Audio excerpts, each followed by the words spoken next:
You go out four-wheeling and you break stuff. If I had to go wheeling with anybody, it would definitely be Doug. I would trust Jag with my life. That was awesome.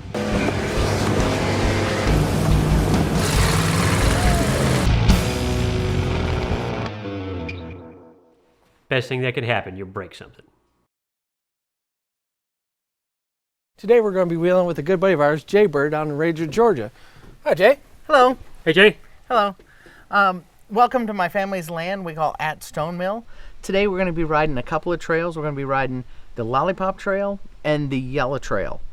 We're going to be accompanied by members of the Georgia Bounty Runners Four-Wheel Drive Club, a husband and wife team, Brian and Christy. Some people call us the Asian rednecks. And they each have their own Jeep. And we're also going to have Chris. Jay would give you the shirt off his back as long as it wasn't his yellow shirt.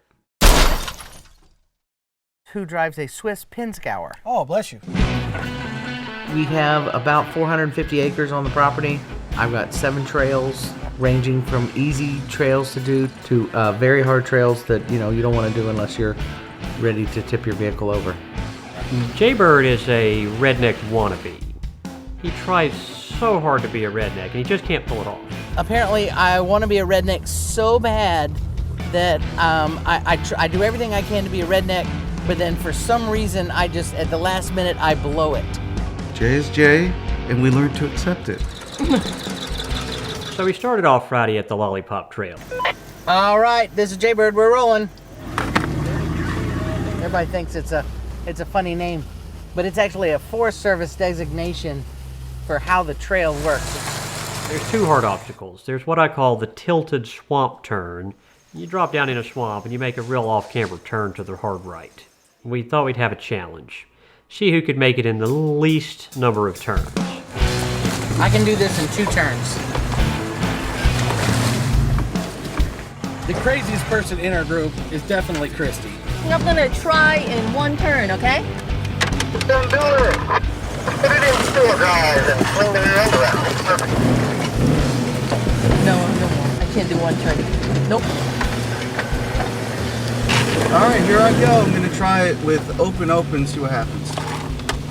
Now is your chance to show that you do, in fact, have more finesse than Christy.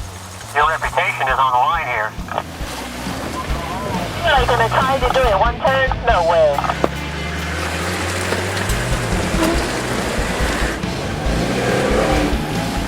Doug can make it in 1 turn. Woohoo! I just did it 1 turn. All right, Brian did it open in 1 turn. Here we go. We're going to try to open. We'll see what happens.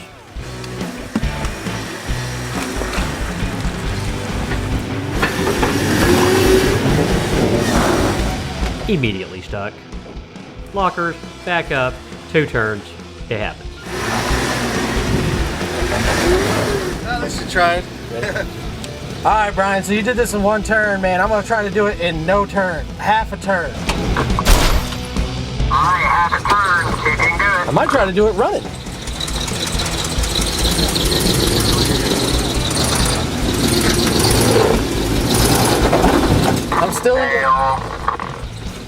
I'm still only in the first turn.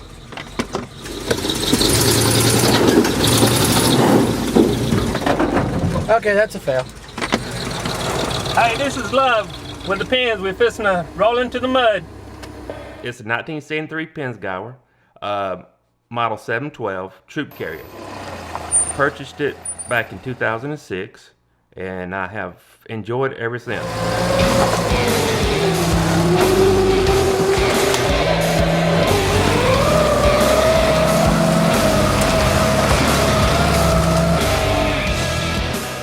You go on down the trail, hard hill climb. This is the hard section here. If you slip in that thing, it's not going to be pretty. If I lock the rear end's going to try to pull me into the ditch. All right. And I want to stay out of the ditch. These are my own trails. I've had these trails for probably 30 years, and I rarely get stuck on my own trails.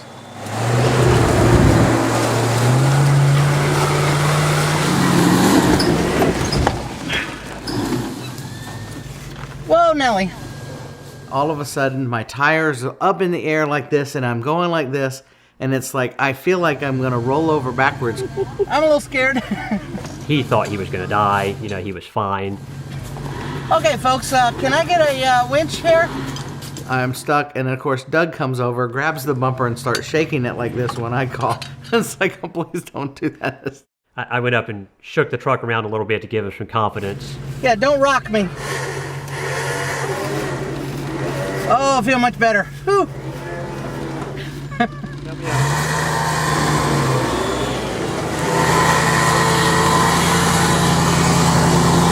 That was a colossal fail, sir. Absolutely, I fell straight into the rut. So I decided to try it with no luck.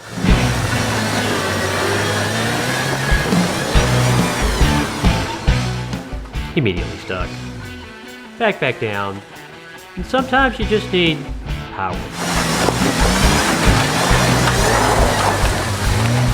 This is my girl ready to roll.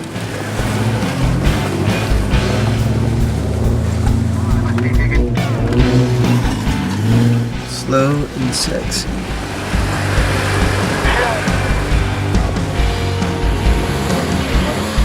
Okay, what I'm gonna do is whatever the rear end wants to do, because it's an automatic locker, and I'm gonna go open in the front because that's what I got, and I will also just go power, and see what happens. I got you, brother. Let's do it. I've done Lollipop a couple times. Normally I never have a problem. For some reason this particular time, my truck did not want to get up the hill.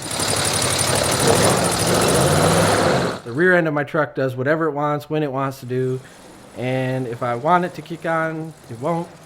If I don't want it to kick in, it will every time.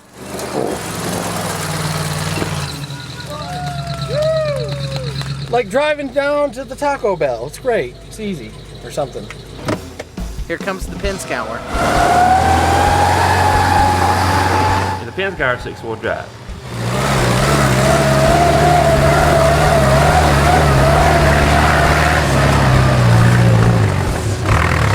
Had all 6 wheels pulling with high RPMs, finally made it up the hill.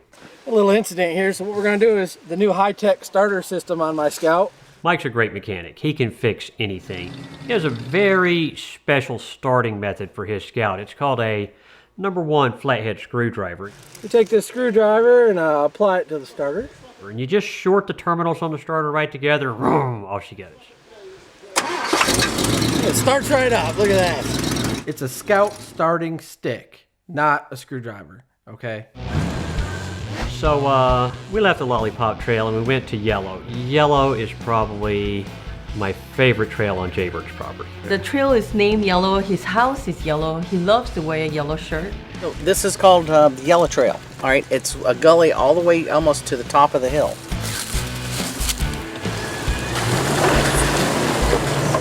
Many folks think it's named after me and my affinity for yellow. There was a nest of yellow jackets on the side of the trail, and it bit about 4 of the people building the trail, and so we named it Yellow. We just dropped the jacket off. You start in at Yellow at the bottom. Kind of an off-camber turn. You drop through what used to be an old creek bed. A few rock crawls, good articulation. So this is what four-wheeling is all about. You get to a fairly deep mud hole. Always have trouble with that mud hole. Sometimes you just gotta have power.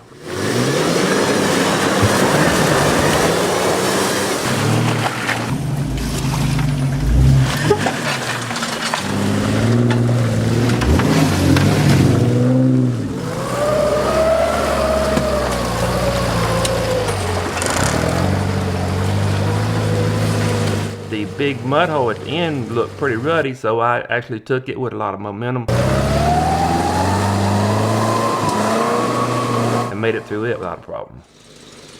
So just before we come to the end of Yellow, I see this little flat rock, and I'm like, oh, well, I'll just have to move over to miss this. And with the giant crunching, scraping sound, I hit right on top of it with my differential, which was great. It's just a little rock. Then after that, you come into this nice little mud hole. Okay, I'm gonna push to the side and wait for you just in case you need a winch around. Not that I think that you would get stuck. I think you'll be okay. Might be okay. I think you'll be I fine. got seatbelts, I have life insurance. Yeah, I As soon think as we pulled up, I knew exactly what was going to happen. The Scout is very heavy, Oh, that's soft. and it always finds the bottom of all the mud. So I had to back up, kind of crank down on the loud pedal a little bit, and just run right through it. But you're not done.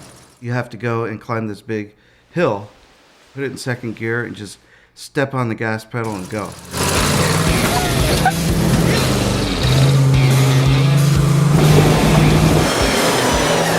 Get all 260 horsepower working for it.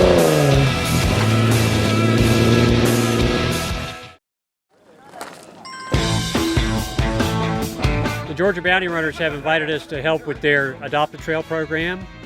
We're out helping the National Forest, just basically picking up trash today, keeping the area clean, keeping the area open, so we have a place where we can go four-wheeling with our buddies. So I've only been to Beasley's Knob twice. You normally can go through and you'll hit a few obstacles, but more than likely it's a fun time. It's a fun trail system. Every time we go to Beasley Knob, we usually head to Rattlesnake. It's the second most difficult obstacle. So another word for rattlesnake is the bobsled run. Probably my scariest moment at Beasley Knob. I bounced off the walls of Rattlesnake about 20 times before I hit the bottom. There wasn't a straight panel left on that truck. Let's go.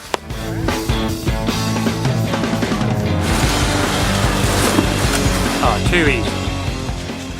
Mine's not going to look like that. Doug says, all right, well, I'm going to come up it. I'm gearing up. I walked the trail. I looked at the obstacles. I'm ready to blast up Rattlesnake. So we were sitting up at the top of the hill waiting for him to come up, and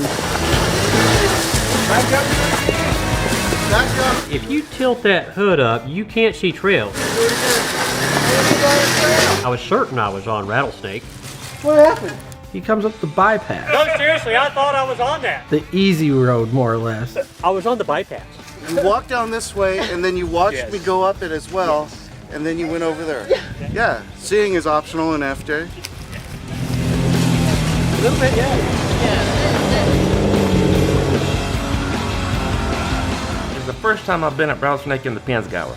In the past, I had a 76 Blazer. When I was up there in the Blazer, I had a lot of body damage. They call me Clear Cut, cause I hit so many trees with it. You're my man, Chris. Just remember that.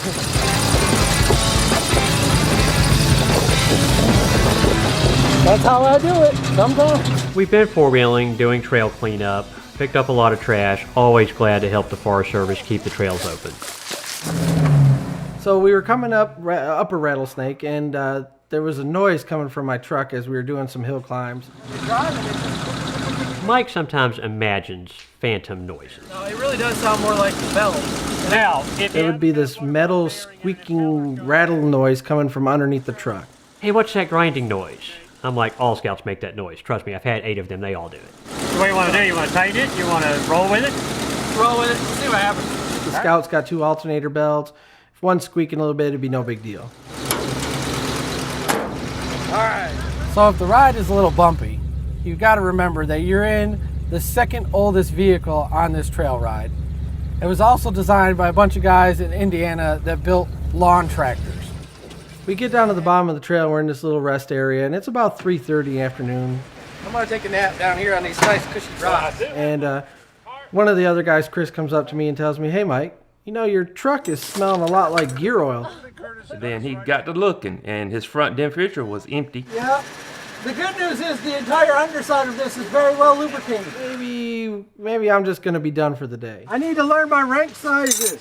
Sure, let's try 5/8. If it's not metric, you young kids just can't figure it out. I started talking with Doug and Brian and Christy, and they decided, well, they have enough time. They could do just one more trail. Well, if he can walk it, we should be able to drive it.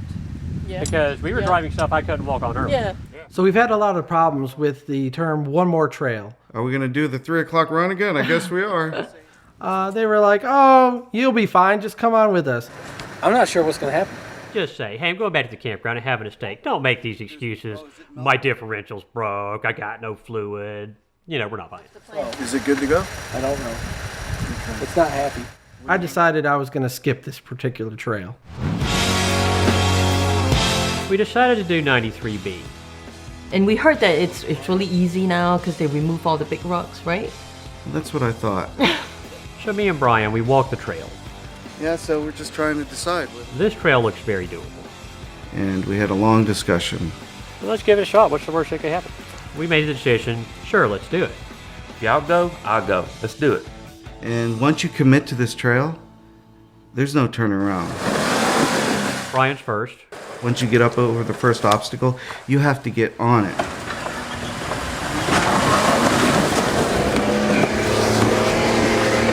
Second gear, pedal to the metal. He basically makes it 3/4 of the way up to the top to a safe landing spot. I'm next. Climbed over the first obstacle, no problem. Hard on the power. High RPMs going all the way up there. That Toyota was just bouncing everywhere. Hard on the power, doing really good. He was walking up the rocks. Probably made more than halfway up the trail. That was awesome. Straight up, working it back and forth, full lockers, hard on the power, get the job done. At one time, I had to walk down there and pick up his right front bumper. Lost your bumper! Then Chrissy went up and she basically, high RPMs, no problem, she went all the way up. Then it was my turn. My Pensgar doesn't have high RPMs. I don't have that much. It's got a little 4-cylinder, about 80 horsepower motor. Well, we tried real hard. He put a good, valiant effort. Now we winch. Oh, sorry.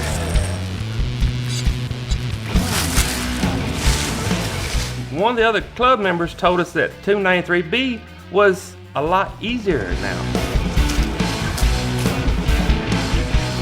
He didn't go that far up the trail, evidently.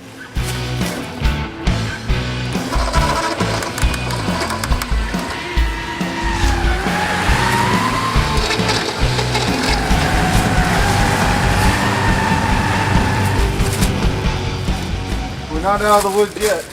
Doug comes up to this rock face. It's kind of tilted, and it's a smooth, slick rock face. Unfortunately, there was one spot he just couldn't make it. So I am stuck. I can't go forward. My right's kind of going off the side of the mountain here. I can't go backwards because if I go backwards and that right follows the mountain, I'm going off about 200 feet into those trees. I really can't move anymore. It's getting real bad. For safety reasons, we threw a winch on him.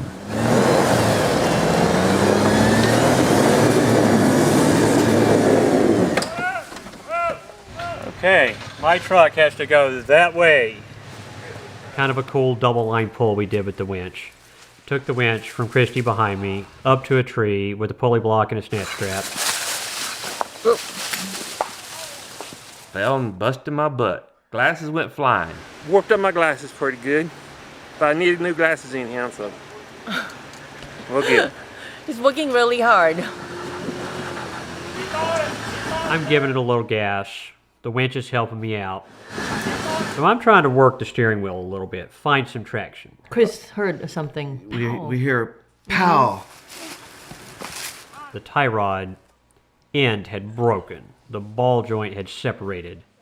I have bent my tie rod end coming out of my rack and pinion. This ball joint has separated from this ball joint that actually steers the tire. So we knew that this is the end of our trail ride here. No more uphill progress. At this point, we know any kind of repair we make is going to be sketchy. Good throw. It missed my face and it landed right where it was nice and soft. We have 80 years of combined off-road experience standing here on this trail. We're fine. The repair, not so complicated. We actually remove the end from the link. And then we take a high lift jack handle, slip it over the tie rod, just pull with all your might until it comes as straight as you can get it. Large hammer to pop the end back together. And that's basically all we can do. Well, here goes nothing. Our option is to back down this trail.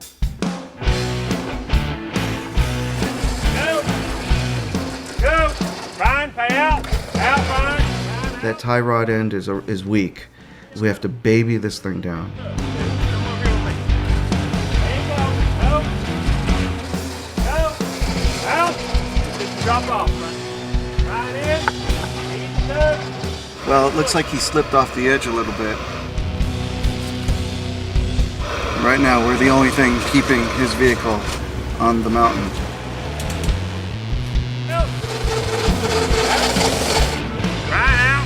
So we're doing really good. I'm off the rock slope. We started getting Chrissy back down. I didn't want to back her all the way down and not be a winch behind Doug in case he needed help. First we got Christy down, and now we had to get Doug down. Alright. Four. We're spotting him, we're taking it easy. Hey, that's great. We got him in a predicament where we had to have him pull up a little bit. All of a sudden, The tire just snaps out and just goes in its own direction. Best case scenario, we can get the truck back on level ground, make another repair to the tie rod. We're just about at a point where we can turn the truck around, hit an easy piece of trail, and hopefully make it back to the campground. Hate to have to spend the night out here in the woods. Let's just let that tire slide. Let it do whatever it wants. We managed to get it down quite a bit. had a few problems where the trail made some tight turns. We used a come along and a chain to bring the back end over. 6 hours later, we reached a level spot. Repaired his tie rod in again, got him turned around. Alright, turn.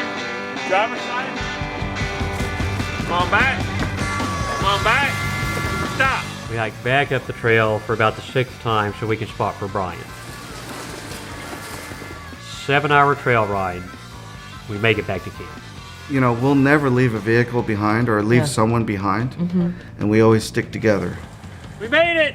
Thank God we made it. So many times we never learn from it. We always go wheel, we break, and we still come back.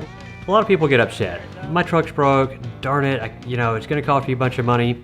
That's the wrong way to look at it. If you break something, that's an upgrade opportunity. Wouldn't rather be doing nothing else. Be right here, my friends. It's a fun thing to do though. You get out there and do some wheeling and break some stuff and come back and fix it and see if you break something else. It was freaking awesome. Look at that. The screwdriver of power. Thank you.